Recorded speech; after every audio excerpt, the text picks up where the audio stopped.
let's say they're dressed up as Gojo. An insecure person dressed up as Gojo now goes to a con. Everybody loves Gojo. Yes. Everyone is fawning over glazing this person's Gojo. There's kind of like a disconnect then with the insecurity that they feel about their true self, plus all of this influx of compliments that they're getting for them being a person that is not their real self. Hello everyone, and welcome to today's video. I thought I'd try something different today, so I brought on my friends Wei and Maru.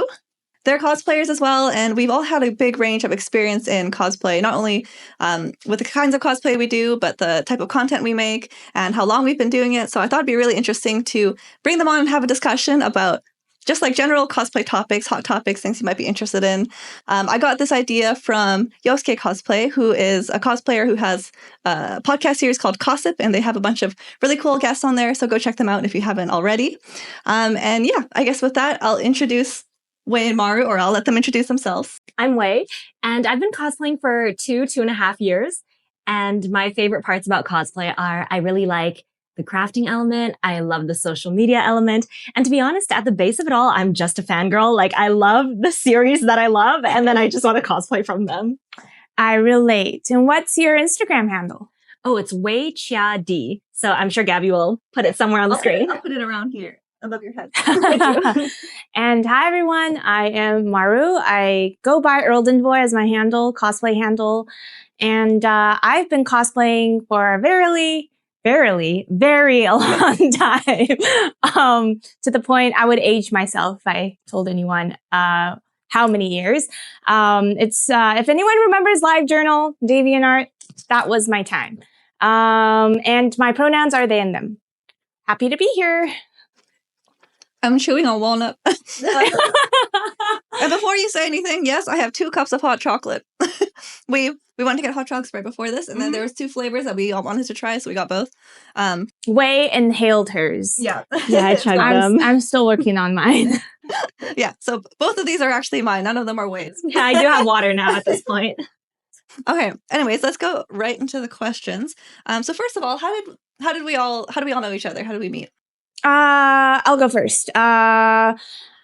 I met Wei at a soccer con, which is based in Seattle, a hotel party, and It was a hotel party. It was a hotel party, and Wei was so intimidating because she was so beautiful. She was so beautiful. I walked in and I was like, I can't go talk to her. She looks too beautiful to talk to. You know, I was so intimidated. I was like, I'll never be friends with her because she's so pretty. And I arrived in sweats. Like I was, I had wig hair, sweats. So I felt like I look homeless. Well, Wei was just glowing in all of her. Wei's always put together no matter what. There's no way. So it was together. Midnight. There was no way. No, she was so put together. Like there was not a single knot in her long ass wig. And I was just like glazing me. Let's move on. Okay. So, and yeah, we met through this after party. It was so much fun. And also your wig hair has so much volume to it. Stop. I don't know how you take off a wig and it has more volume than it has. Oh my God, yes. I have a wig that I bought from Maru, and it's like has so much volume. I'm like, how do you do this? No, I mean like your hair. Perm. Oh, you're actually hair perm. Yes. Yes, amazing. True. Hair perm solves all of your volume problems. And how we met was I was walking through an artist alley at Fan Expo, and I see a One Piece cosplayer in the distance. And I'm like, this One Piece cosplayer is kind of familiar. And I remember a mutual friend saying that Gabby was going to be here and that I should introduce myself. And then so I did. And then we became friends. Yeah, exactly. And from my point of view of meeting Wei, at least, is that I was, as she said, standing at the artist alley area, and I see this hot girl dressed as Lucy from Cyberpunk. And she was walking to me like this, like with a mission. And then I was like, it's coming to me? I was like, and then you're like directly looking at me. I was like, me? Well, why me? Maru and I met through Wei as well at a ube tasting of it. And ube brunch. Do you really not remember? We had like waffles and stuff. We had waffles. Doris was there. Oh, no, I was thinking that was because when you say ube lunch, I was thinking Japanese food. But Also yes, delicious. yeah, I remember now because it was waffles and stuff. Yes, Yeah. yes. Yeah. We had waffles, we made beads, and then we came back to my house. And Mara doesn't remember any of it. I do. It's coming back to me. I swear. I believe you. Anyways, next question. How long have you guys been cosplaying? I already know the answers, but I've been cosplaying for 2.5 years, and my very first cosplay was around the time Spy Family was becoming really popular, and I was a fan of the manga long before the anime was even announced. And that time I was like, it would be kind of fun if I went to a con. And then I was like, cooking in my head, right? I'm like, it would be even more fun if I cosplayed for the con. And then I was like, it would be even more fun if I cosplayed Your Forger to the con. So I got this Your Forger cosplay from online, and I just had so much fun doing it since then that I just ended up cosplaying. And that would have been, you were in Toronto at the time, right?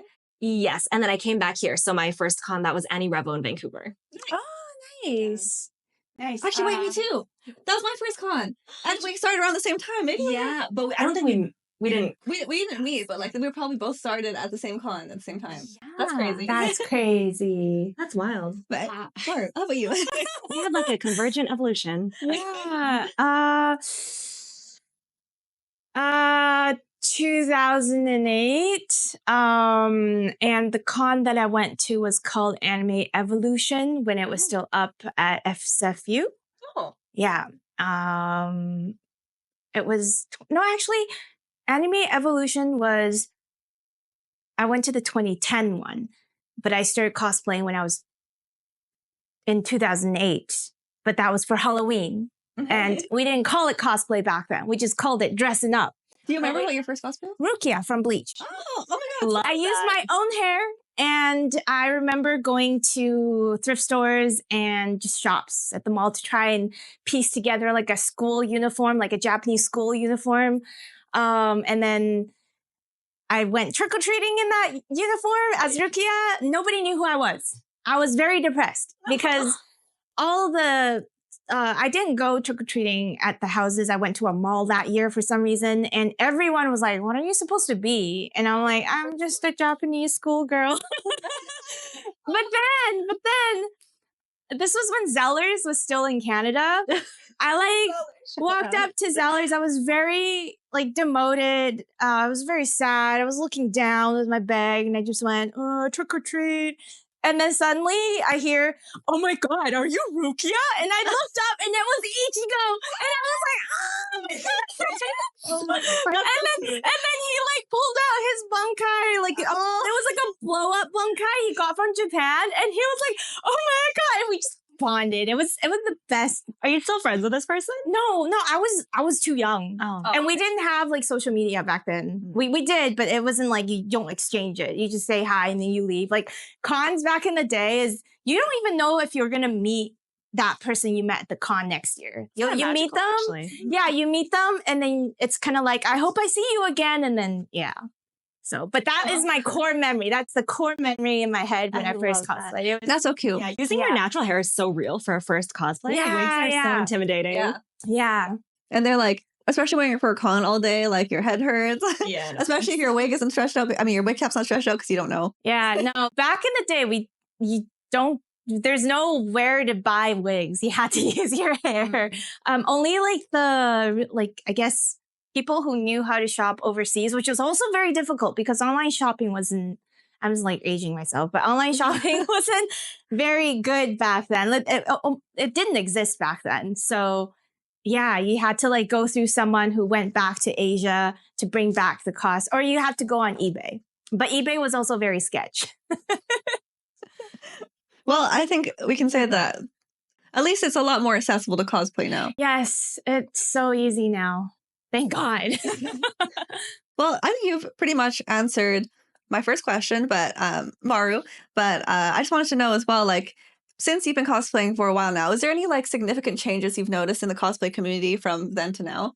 Yeah, actually, I feel like with the climate of cosplay, it feels more business oriented, rather than recreational. So back in the day, the vibe was generally more recreational. We don't really take photos or videos. We do, but not really. We had Nokia flip phones. And then people would have their like snap point and shoot cameras. And then that was about it. And we just had like activities. And so it was like more in person rather than online. Whereas nowadays it just feels like a grind for most people I've witnessed is always making videos, not really present. Some groups are more present with their friends, but there's also, you witness a lot of people just trying to create as much content as they can at the con. So it just feels like a very grindy culture now versus recreational and just being in the moment. Yeah. Yeah. It's like more like work. Yeah. It's very business oriented because it's like, what is the currency nowadays? The currency is almost like trying to get views, trying to grow and growing your count, right? So I feel like the mass majority is sort of business oriented, whereas compared to like recreational. Yeah. I like that perspective about like how the currency is like people's attention. Almost. Yeah. That's a very interesting perspective. Like, what is your opinion on all of that? And like, where do you stand? I definitely feel like with the boom of social media, especially with influencer culture, because that wasn't a thing. I don't know, like pre-COVID. Well, it started a little bit before COVID, but then it really kicked off because of COVID. And I feel like people are just a lot more unhappy because of the business culture, and especially with social media. I guess what's that called? What's that word? Validation? No, they're like Instant gratification. they're prioritizing business, right? Yeah. Making content. So they changed algorithms to promote, to encourage people to. Oh, I see. Like changing the type of content you make. Yeah. So that encourages people to grind. And then I feel like a lot of our like people who cosplay nowadays are so burned out because they have to grind, they have to continue posting. Whereas back in the day, you could just post one photo like a month, every 2 months, every 3 months, and you'll still get like 2,000 views or 2,000 likes, 3,000 likes. But nowadays you have to grind to be able to get that. And you have to be consistent. You have to post like every day or almost every day. Yeah. Like, so again, it just feels like work. It's like a full-time job. Yeah. Sorry, did that answer your question? Yeah, absolutely. Okay. yeah. No, that's a good point. Like it definitely is more like, especially like at con, like I noticed when I was at Anime NYC, especially because of course it's New York, so people are very business oriented there. But like it did feel like a lot of networking. Like I felt like when people were coming to talk to me, they would first like very quickly ask for my handle, like almost immediately, and then like ask like to follow each other. And I was like, I don't know you. Oh wow. Yeah. I noticed that too, because I don't remember that happening before. I think we would all just meet up and then we know each other's name. Maybe we'll get each other's like Facebook, but then it wasn't like, I need your IG, I'll TikTok and all of your social media accounts and whatnot. And that is fine. Like it's okay to ask all those things. Like I think like the only thing is that they're asking me without really talking to me at all. So I'm like, Yeah, do you even like me? Like what I was trying to get was before it would be conversation and then I kind of like you as a person. Let's be friends. More organic. Yeah, it's more organic versus right off the bat, give me your handle. And then it's backwards now. Yeah, it's more like, let's add each other and then get to know each other, which is kind of weird too. Oh my God. Actually, one thing that was crazy was that we were at Anime NYC, not at the con, but it was like an after event. I don't know if it was sponsored by the con or anything at all, but this person came up to me and they were like, hi, my name is, my pronouns are she, her, and this is my Instagram account. Like those are the three things they said to me. And I was like, okay. And then like immediately, like they had their phone like showing me their Instagram. And I was like, so hi, how are you? It is so weird. Wait, like, so she just showed her phone and was like, follow me? Yeah. It literally was like, this is my name, these are my pronouns, this is my Instagram. And I was like, okay. That is so weird. Yeah. I've had photographers do that to my friends where they would be like, oh, I love your cosplay. Can I take a picture? And then you'd be like, oh yeah, of course. And you pose for a picture. And then they're like, they just give you the QR code and be like, add me. I've had that happen. And then you're just like, I think that's more common. Yeah. It's so weird. It's weird. It is very strange. I almost like I am, not that I'm picky about who I follow, but I only follow people that I know or become friends with. But sometimes people will, like, if they take a photographer takes a picture and they send it to me, then I'll reply being like, oh, thank you. And then they'll ask me to follow them. And it makes me not want to follow them. Like, if they, like, if you ask me to follow you, I probably won't. Like, even if I like you, it just, like, it kind of puts a taste in my mouth. But if we like have conversations and become friends, then I'll follow you. But if you're like, I don't know, like one of the first things you asked me to do is follow you, and I'm like, It feels very LinkedIn. Yeah, that's me connecting with people. Yeah, it's just like, let's connect on LinkedIn. Yeah. Because that's what like actual corporate networking or not conventions, what are they called? Conferences. We're conferences. Right? You go, you meet someone, you're like, let's connect on LinkedIn. And that's, I guess, more appropriate there in that setting. that's a good point. That's why it's like a business. Yeah, so that's why I feel like it's more business now than recreational. Okay, so we started cosplaying around the same time, like summer 2022, pretty much exactly the same time. Even. Yeah, literally. I was wondering, since you had been to conventions in Toronto versus here, is there any like, and actually, you've also just been more conventions general than me, like around the area. Have you noticed like differences between conventions, and like what is your favorite? Okay, I think Canadian conventions and American conventions are pretty different. And I feel like you can speak to that as well. Mhm. I find that American conventions are more party and fun focused, whereas Canadian conventions are very by the book, panel and event focused. A lot of like I'm thinking SakuraCon, I'm thinking Fanime, and I'm thinking about SakuraCon is American. yeah, SakuraCon and Fanime. American. Oh, okay. Sorry, I heard. Sorry. No, it's all good. It's all I good. thought you said Canadian cons and then you were giving examples. Oh, maybe I did say that. yeah. Yo, literally, sometimes stuff just comes out of my mouth, That's and I don't okay. even know what I'm saying. Yeah, because I think you said something Canadian cons, for example, and you're like SakuraCon. Dude, I literally can't be held accountable for what I say because I forget. Oh, okay. I got you. Yeah, so I'm thinking of the American cons I've been to. I've been to ANYC, SakuraCon, and I've been to Fanime, and all of those have had such like a bigger party culture, I feel, because events at the con go until later.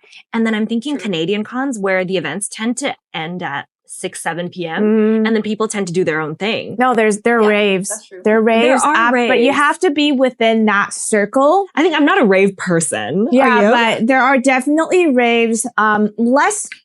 I don't know about hotel parties. There's more hotel parties in American cons, at least in my experience. I know that Canadian ones, there's definitely after parties. Yeah. Not hosted at hotels. I think there's usually a venue booked out and there's after parties, raves that you have to buy tickets to, which I don't go, so I don't know. Yeah.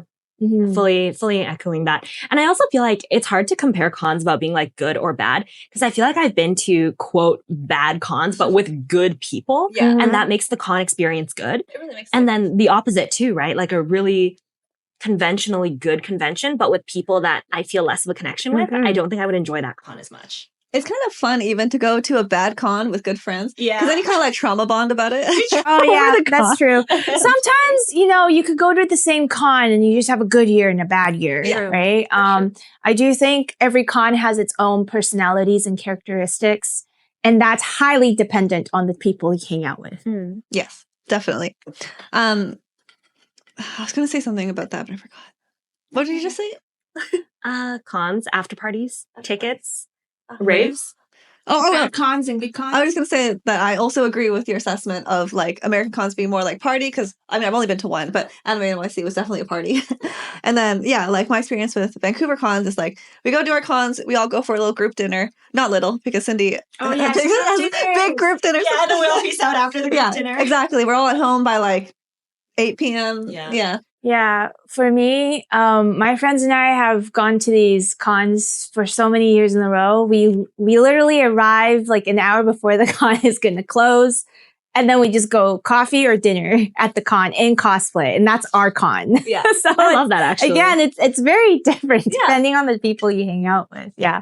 And it also depends on the guests. If there's like a guest we want to see, then that's a good con because there's something we want to do. Otherwise, it's just a normal con where we just show up, say hi to friends you haven't seen in like 8 months or 2 years, 5 years. You grab coffee, you go for a group dinner, and then you go home. And that's lovely. Yeah. I actually like one thing I just realized as well is that I think how cons like the atmosphere of the con also depends very much on like the main like group of people that attend. Like for example, here in Vancouver, it's very Asian. Like I would say it's like at least 50% Asian in Vancouver. And then I think people here are a little bit more reserved in general. So I think people here, like for example, if somebody, if like the fans I've noticed here, if they come up to me and they ask to take a picture, they'll like ask to take a picture and then they'll be like, thank you, and then leave immediately and then nothing. Whereas I find which is nice because I think they're trying to be respectful, but you can also talk to me. I don't mind. But when I was in, like, for example, in Dubai or in even in New York, like I found people were more conversational, like he'll chat with you for a long time and stuff, which I like actually. So it was like, that's one thing that I noticed is like, maybe it's like the demographic of people and like their culture of how they're used to interacting with people that is also different depending on where the con is. Right. It wasn't always like that. No? It used to be like you go to a con, you see your favorite that person cosplaying for your series, you go, you geek out with them for a little bit, and then you say bye, and then you find someone else, and then you go and you talk to them for a bit, and then you say bye, and then you don't know if you'll see them until and then it became like what you just mentioned. So it was a lot more wholesome before. Do you have any thoughts of why? The whole social media boom, influencer, and then how everything's been more business. So it's more like people are more wary of people approaching them because they're like, that's true. Yeah. What do you want from me? Like, rather than, let's talk about something we both love. Yeah. Yeah. That's a good point. Yeah. That is, and honestly, I think I'm also somebody who, like, I think I'm happy to talk to anyone, but like I do sometimes, for example, okay, this is an extreme example. This didn't happen to me. My friend was saying that he was talking to somebody and then he was like, they're talking for a little while and then my friend was asking him for his handle. And then he was like, oh, you don't know who I am. Oh, I know. And then it was crazy because he did have a big following, but my friend had more than him. So I was like, oh, you don't know who he is? So it's just kind of like it's just a little bit cringy, you know? Yeah. Yeah. Funny though. Like imagine saying that to someone. Yeah, I know. Like I can't even imagine like who. You gotta have their heads are too big. Okay, well, switching topics a little bit. So there's some people who will who identify as like a professional cosplayer, and I think everyone kind of has a different definition of what that is. I don't know if there's any like specific requirements to say that. So I'm wondering like how would you guys define a professional cosplayer in your opinion? And would you identify as one as well? Okay, let me go first. I feel like you have a proper definition, so I will try to wing it first. So in my mind, when I think of a professional cosplayer, I'm thinking of someone who has cosplay as their primary source of income. And for me, that's certainly not me. Like I have my regular day job and I have regular side hustles, and then cosplay is purely a hobby. Like I'm certainly not making money from it. In fact, I'm losing money from cosplaying. And which is kind of the way I want it to be because I do not feel like it's a hobby I want to monetize. I mean, it would be cool if I did, but I do make like nominal amounts of money from cosplay from if somebody were to ask me to 3D print something and I do that for them. If somebody asks me to tailor their pants and I do that for them. Like but commission. It's like specific services. Mm-hmm. Yeah, but I'm not ever, I wish, being paid to go to an event, dress up as a character, and just stand there in character. That to me is like a true professional cosplayer. That is not me. But I do think most professional cosplayers are people who provide an alternative service on top of showing up at events cosplaying. Like I feel like pro cosplayers are professional patterners, professional 3D modelers. Like they bring an additional skill to the game. Professional wig stylists that do commissions, right? Like that is all professional cosplay adjacent. And I don't really think, I can't name anybody that I personally know in Canada who is making a primary income from dressing up and going to events. Because none of the apps pay us, except for YouTube. That is also true, yeah. What about for you? I was shaking my head. But yeah, where you were saying how getting paid to dress up, to go to a convention, to just be a character for a certain company. I did that, but I'm not a professional. Yeah, you did that. I did do that. I did do that. Yeah. So wait, like a one-time thing? I did it 3 times. I honestly am very recreational. I see myself more as a hobbyist. I dress up whenever I want. I don't really have a schedule. I just do things based on how I feel. So it's very relaxed. But in terms of professional, I feel like it's very contextual and very situational because we don't have, I guess there's really no, I mean, if we want to think about like the terminology in itself, I would echo what Wei said about being like making cosplay a career for them. So you're either a full-time crafter and you're a YouTuber as well, and that's your primary source of income. I definitely think those people are professionals because they mix work with their hobby. That's a profession, right? And they do it often. They do it every day to the point they do have that expertise to carry out the services that they are showing people. So in my mind, people who do cosplay full time, they're definitely professionals. Because otherwise, for me, like, I just do it here and there. I pick up some jobs here and there. I've only done it 3 times. That was Danghen from Star Rail at AX 2022, 2023. I was also, I forgot. It's okay. I didn't do it enough. I have the picture of you. But I have it.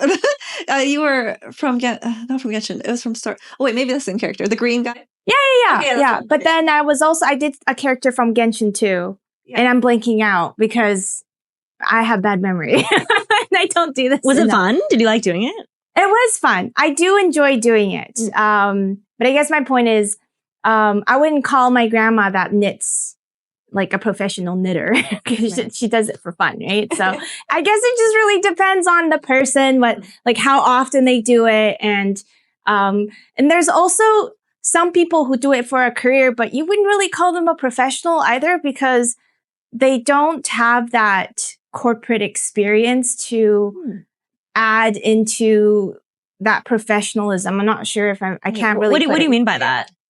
Like knowing the corporate, not corporate, like, hold on. I wrote this down on my phone. I need my phone. I worded it better on my phone. Yeah, I can go while you're getting it. Yeah. I think my definition is pretty similar.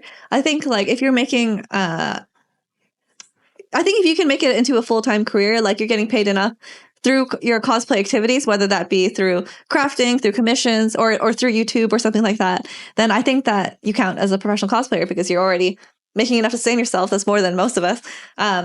In terms of like frequency, like personally, I work on my cosplays every day, but I'm not a professional because I don't make enough.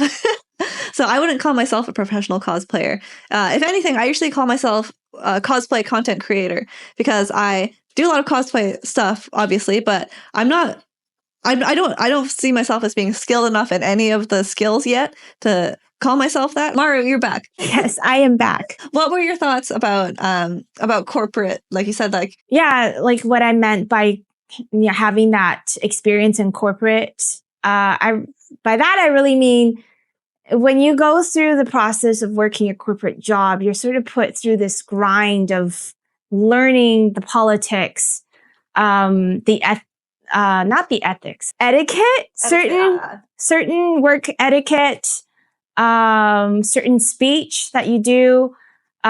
So really it's just having that experience to be able to operationalize, your hobby into a business, right?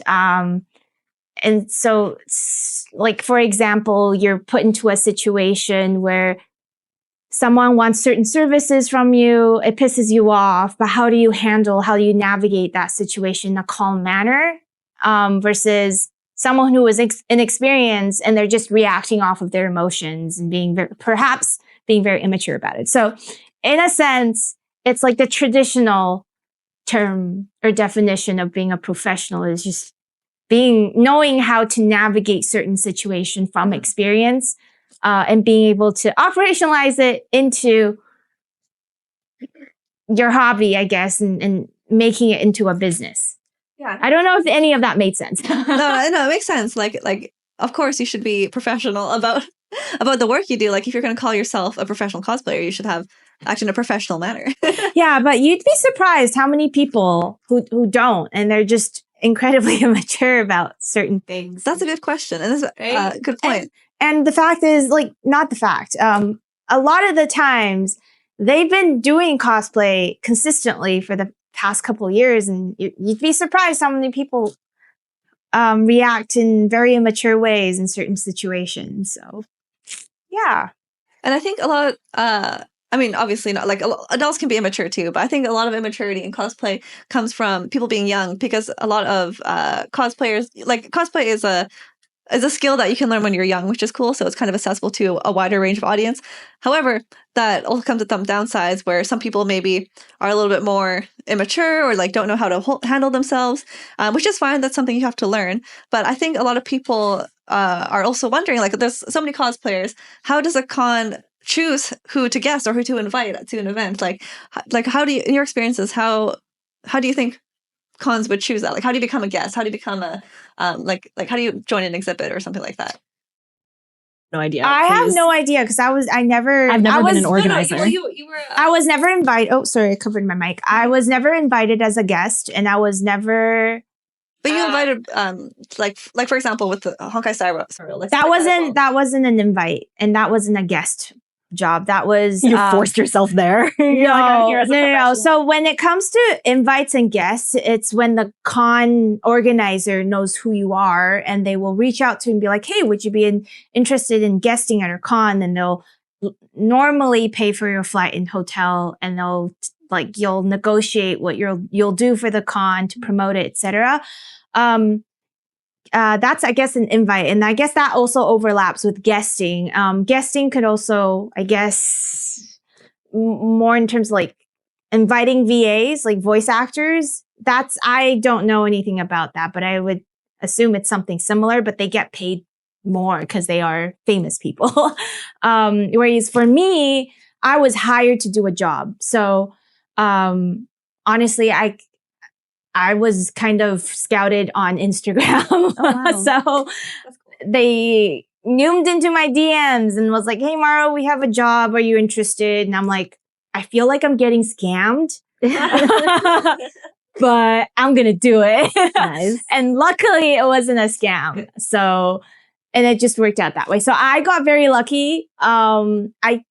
Unfortunately, I don't have more to share about that, but I was just very lucky and got scouted on Instagram for this job. I don't think this will likely happen often anymore, just because when I started guesting, like con cosplayer was just like a new thing that started. So now I feel like con cosplayers are just oversaturated now. There's just too many people.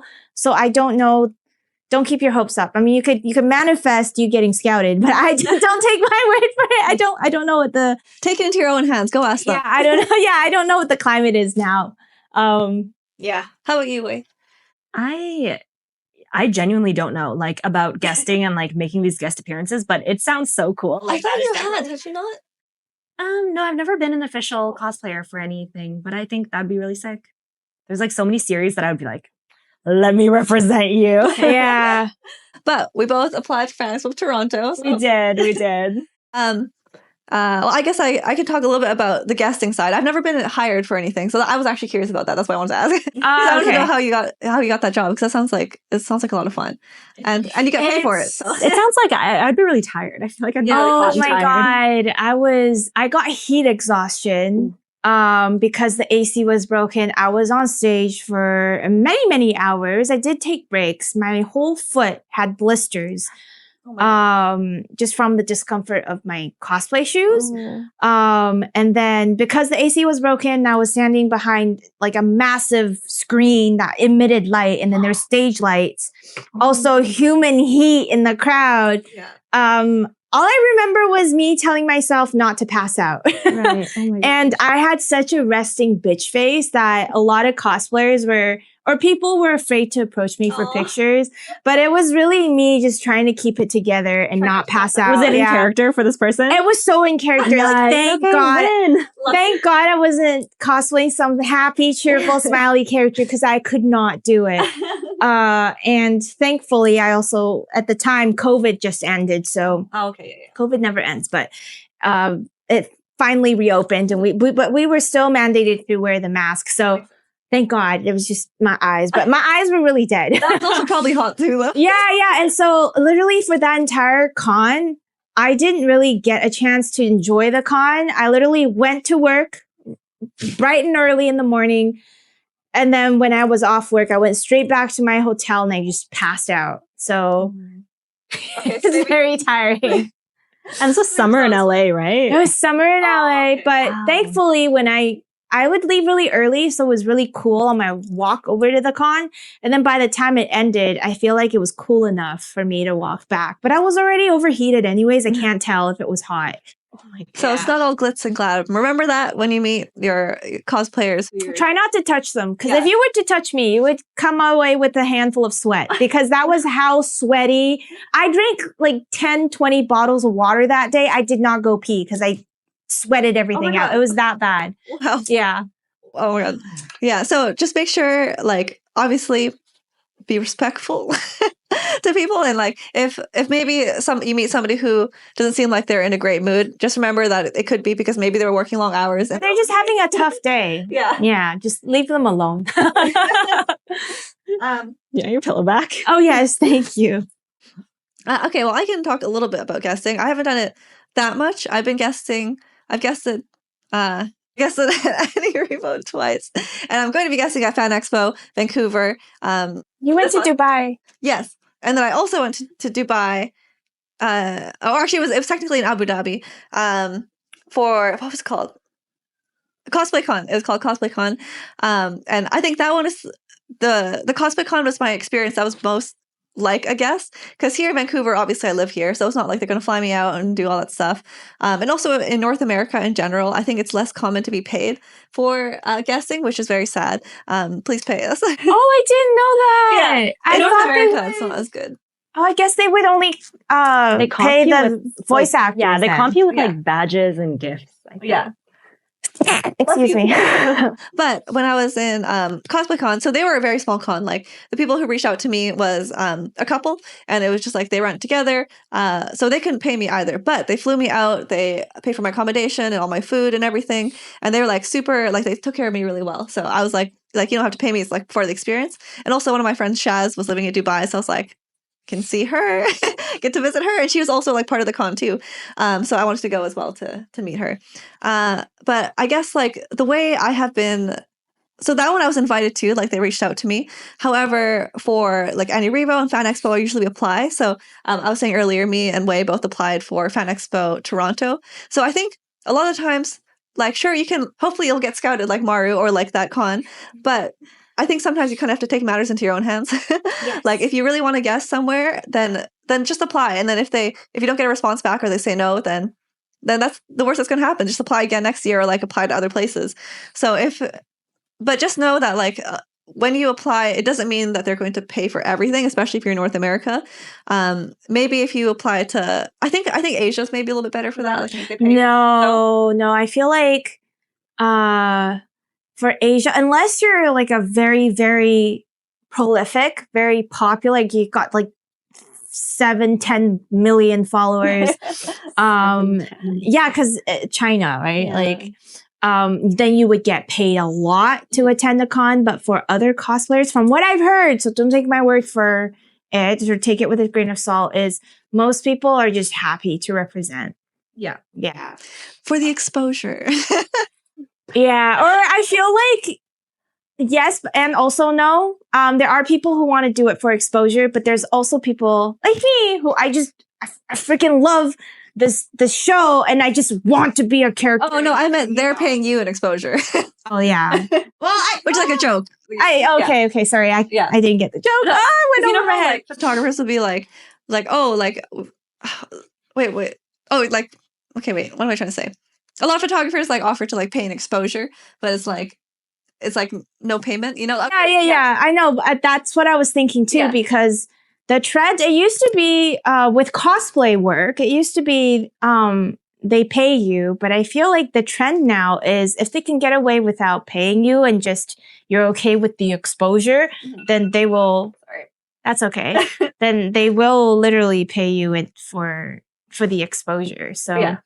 That's what I meant. Like, yeah. But for, I think in Asia, half the time, it's just people being happy to represent. Because a lot of people really appreciate the honor of being able to represent the character and from the series they adore.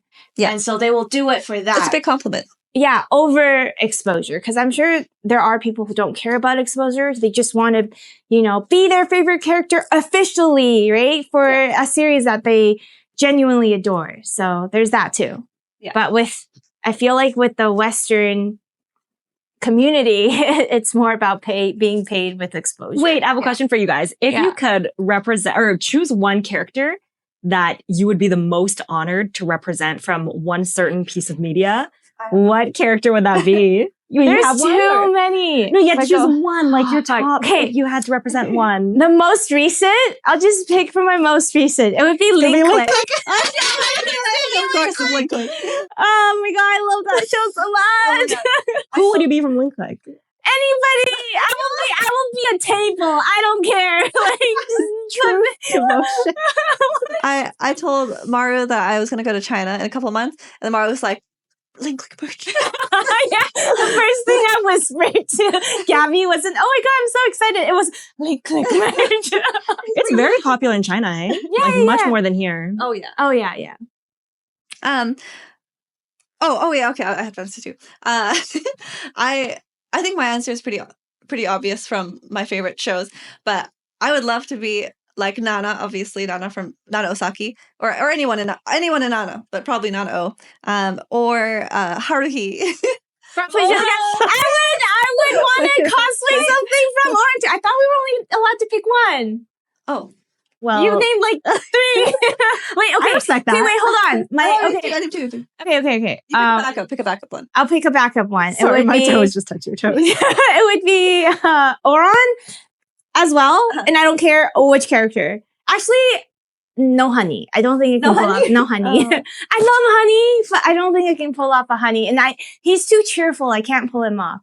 And likely Heaven's Official Blessing, or we'll just end it there. There's too many. I would go off. I'll stop there. Your blazer is kind of giving Oran right now. This is actually from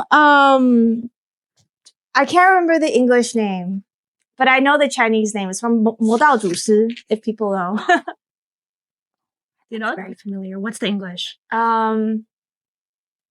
Demonic cultivation or something. I'm sorry. I read most of these novels in Chinese, so I kind of just only remember the Chinese names and not the English translation. That's fair. But what about you? Oh. I want to do Hell's Paradise. I want to do Hell's Paradise or decades-old Full Metal Alchemist. Oh my god, Full Metal. I would do anyone. I would do any woman from Full Metal Alchemist. I'll do a man too if they want me to. Oh my god, what's his name? Alphonse? Oh, that is high effort. That's so high effort. What if they're like you can be in FMA, but you have to be Alphonse? Do you do it? Yes. They can say less. I'm doing it. I'll pay for all the materials too. That'd be sick. That's so funny. Oh, they would have to give me like 2.5 years of preparation time. Yeah, my god. But I was expecting you to say Hell's Paradise. Yeah. I was almost expecting you to say Dr. Stone. Oh yeah, Dr. Stone. Wait, actually, right? Dr. Stone. Dr. Stone. Oh, I would love to. I would do any girl from Dr. Stone. This is kind of ties back to what we were talking about before, but for some reason, a lot of people feel like they have some like entitlement to cosplayers, almost like they feel like they know them or that like they deserve to have their attention or like to take photos with them and everything. So it's actually quite common in the cosplay community and like also like just people online in general to experience parasocial relationships. So I was wondering like how do you set boundaries with people and like and what should people who are new to like cosplaying or like going to conventions, what should they know about like setting boundaries and what kind of boundaries they should look out for? For me, I am really, really lucky because actually when I read your question, I was like, I'm really privileged that I've never really had this experience.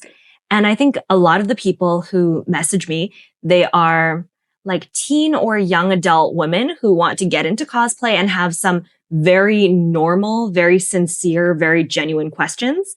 And then I just answer them. Wow, And that's good. so it's just like very normal. It's like, That's lucky. what kind of paint and primer are you using? I love the finish. And I'm like, it's this, I love to talk. Or like, they'll be like, I love Kaiju number 8. Can you, who's your favorite character? And I'll just tell them like, I love to talk. So I'm very, very lucky that there's no 55-year-old men in my DMs trying to say anything sus. And if there were, I don't even think I would, what's the word? Like, I wouldn't even Respond. acknowledge. Yeah. But it's not always age. Like, it could be people that are your age as well, or like people that are more inconspicuous. You just wouldn't know. That is true. I've had that. I think I'm bad at that. I think I have a bad radar for creeps. So I'm probably sometimes the way it scares me. I'm like, don't do that. What are you doing? Yeah, I think I'm like very open to talking to anybody. And then I also have a bad radar for identifying who might be a little questionable.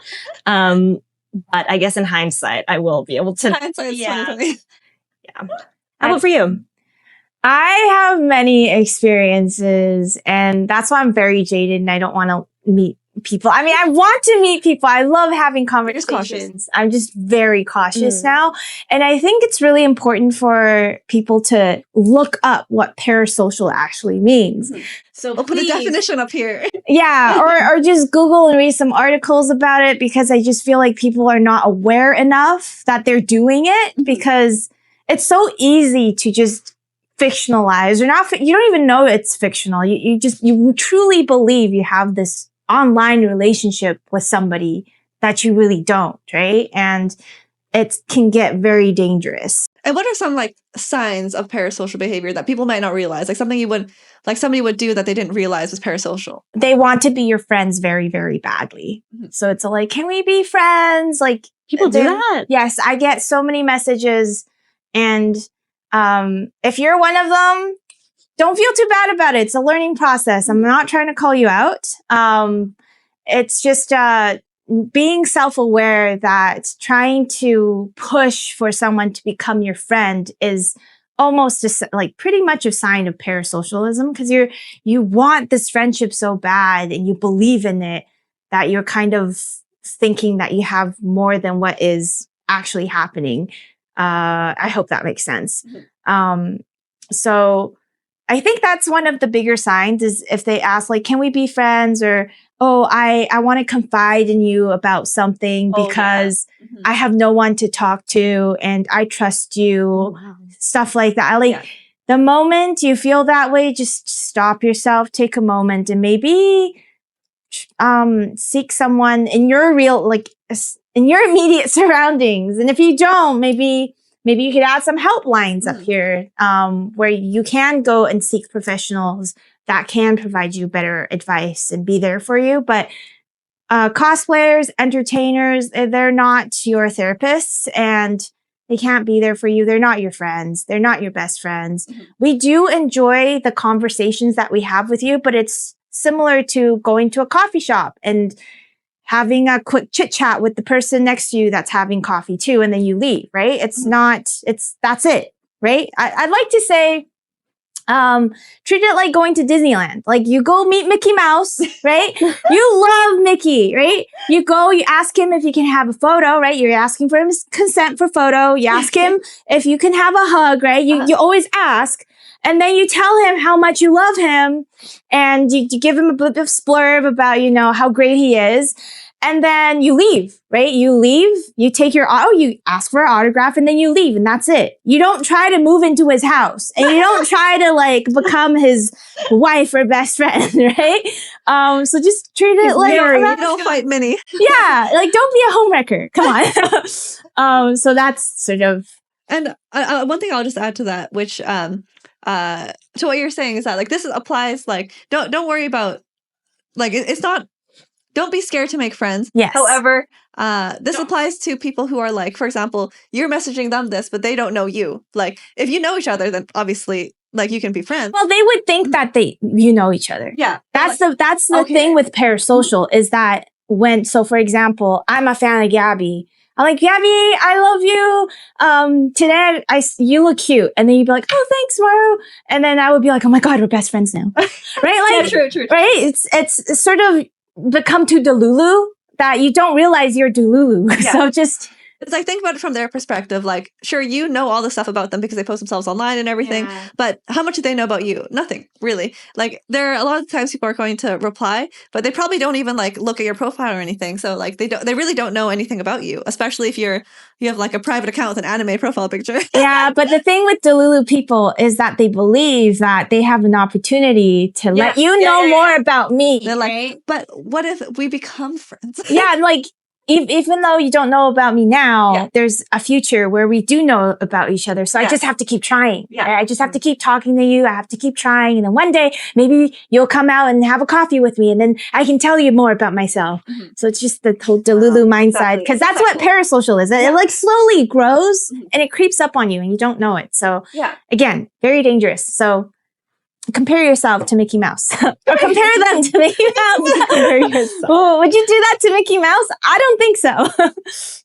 I think I agree. Like, I think one thing that you said that reminded me of a situation that I was in once was kind of like trauma dumping on them. Yes. So I had I was doing a panel once, a Q&A, and then this one girl was up at the mic, and she was like very young. So I don't blame her for this at all. But she did start telling me about her story, and it was very sweet. She was saying that like my videos were like helping her like feel better about herself, but then she was like telling me like all the story about like her family and everything. And this is I'm like on stage at a panel and there's like so many people there. I'm like, do you want to be telling the story right now, right here? But like, I can't do anything because like I just smile and like, yeah, like I can't give you any advice because like their story was also very specific to them, like and their background, like they immigrated here and everything. So it's like hard for me to really say anything, and I couldn't stop them.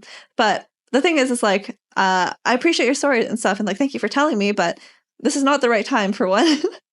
And then also too, you have to think about it how it comes across to me as well, because like although I'm happy that like my videos were able to help you, I also feel like I'm also taking on a burden by having to carry this story as well with me. And I'm okay with you telling me the story, but it just, I don't know. It's kind of a hard thing to navigate, because on one hand, I want to listen to your story, but on the other hand, now I feel guilty for not being able to help in some way or form. Yeah, I can't do anything about it. So it's like, yeah, and then so Anyways, but it's a similar kind of thing. It's like they feel connected to you enough to be able to tell your story. However, I don't know them at all. So it's just like, I'm just hearing this from a stranger, basically. Yeah. So it's like, I can't give you advice because I don't know anything about you. True. And you're not a professional to actually give advice, right? And also it could be unethical for me to give advice because I don't know how to handle it. Yeah, exactly. And it's also in front of everyone else at the panel. Yeah. And it was a little girl. I don't want to shape your mind. Yeah, you could be like, yeah, exactly. Wait, was she asking you for advice?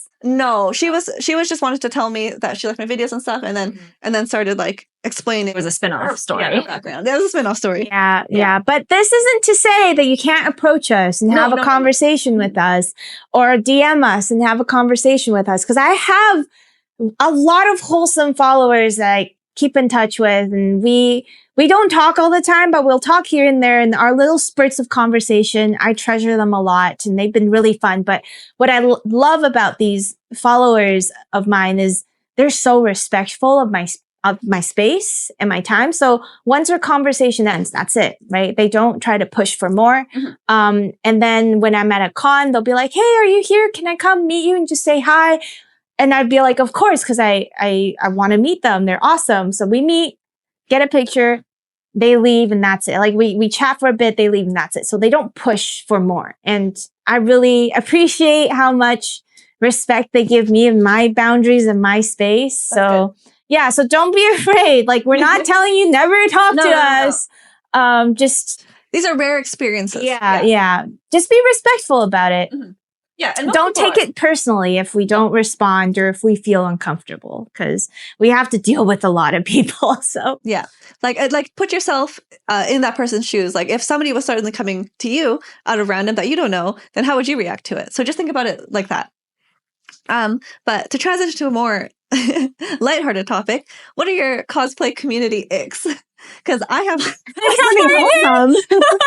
no, did I say wholesome? Yeah, you said lighthearted topic, and then you're like, "What's a cosplay ick you got?" Well, it could be like a lighthearted. Yeah, lighthearted. Like for me, for example, like mine is like that guy who is like, "Do you know who I am?" You know? Yeah. Okay. Let me ponder this for a second. Do you want to go first? Okay. Name dropping. Oh yeah. Wait, like how? They'll be Like like, who you know or something. they'll like come up to you and they'll be like, I know Brad Pitt, Angelina Jolie, and blah blah. And you're like everyone. They'll give you like a list, and you're just like, okay, nice, right? Or they'll be like, oh, Gabby, I know Cindy, we're besties, and like stuff like that. Like I'm just like, that's nice. I don't know what to do with that information. My ick is if I love to do like a group cosplay. I love a partner cosplay and I love a trio cosplay. Oh, I think I know what you're going to say. And my ick is if somebody, a photographer, generally it is a photographer. I suppose it could be an attendee, but if it is a photographer and they only want to shoot one person in the group. Oh my God, If they only want to shoot one person in the group or a duo out of the trio and they do it in an overt way where they're like, oh no, not you, or like, only you, please. I find that pretty disrespectful. That is disrespectful. That's happened to me before. Also, if it's like just like the photographer only wants to shoot like a girl. Like yes. Oh, maybe that's my other yes, ick. that falls into my experience. Okay, My friend was the girl cosplay. I was the boy cosplay. Photographer reached out to me to ask. Oh, yes, I remember this. Yeah, if they could collaborate or work with me. And I was really excited because I liked the photographer. Yeah. But then the photographer ended up taking pictures of my friend instead, which I was like all for it. 'Cause she was freaking hot and she's beautiful. So I was like assisting and whatever. And then when it came my turn, it was just like a few seconds of it. And then they wrapped up. And I was like, okay, that felt kind of weird, but yeah. And they like didn't want to shoot you, right? Like they did tell me to move out of the frame and stuff. And when I wanted to do some like duo pictures, they're like, no, get out. And I was like, okay. But it is a canon duo. Yeah. Oh. So yeah, I would hate that. yeah. Oh well, these things happen, and I guess you learn. So my other ick is just like people who like ask you to follow them without like getting to know you at all. yeah. This is what I talked about earlier. Oh, wait, I had another one when you're talking about photographers. What was it? How about if you're like scrolling through their page and it's all people who look a certain way? Yeah, like the same look. Yeah. Yeah. I feel like I get that vibe. for me, it's not an ick, but I'm suspicious. Me too. Yeah. Me too. It's not an ick yet. It's a preliminary ick. Actually, but one thing I'll say to yours about people all looking the same or like looking similar is that I guess like it could be argued, and I feel like you can tell by the actual photos. It could be argued like it's a specific style they're trying to achieve. Like, for example, if you think a photographer is not cosplay related, all trying to achieve the same style, so they hire models who all have a specific look, like that's fine. Or like they all models who are like grungy, or all models who are like have a specific like style, like that I think is fair. And I think you can always tell if they're trying to go for a specific look or if they have like a type. Wait a minute. I said it's okay, then I said it's not okay, so let me back it up and explain what I meant here. Some photographers prefer a specific aesthetic, whether that be shooting people with unique features, or shooting people in movement, or even shooting more sensual characters, and that's okay.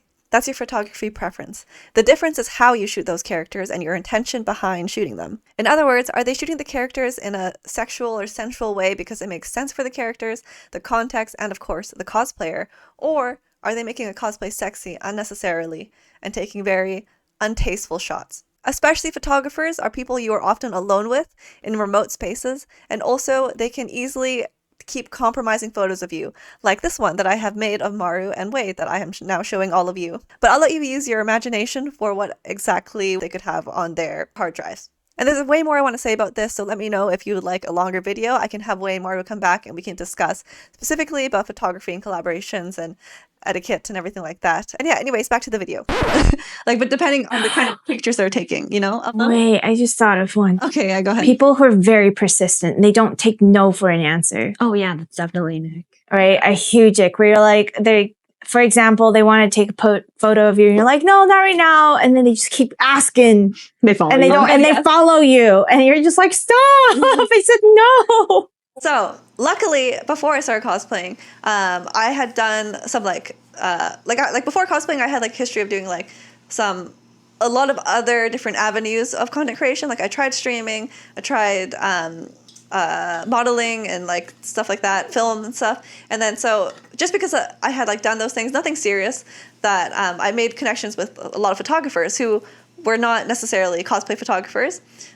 So one of them, he warned me when I said, so when I first did my first cosplay, it was because I wanted to celebrate my 50K on TikTok, because I was before that doing anime outfits. So I was like, okay, for my 50K, I'll do a real cosplay. So I was telling him about that, and he was like, that's great. Like I've been photographing the cosplay community for a long time.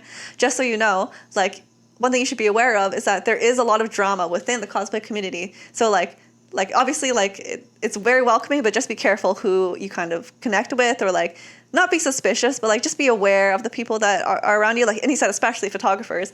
And I'm glad he told me that, because like I have heard a lot of things from photographers and also other cosplayers over the 2 years that I've been cosplaying, which is not that long, but I've heard a lot of drama.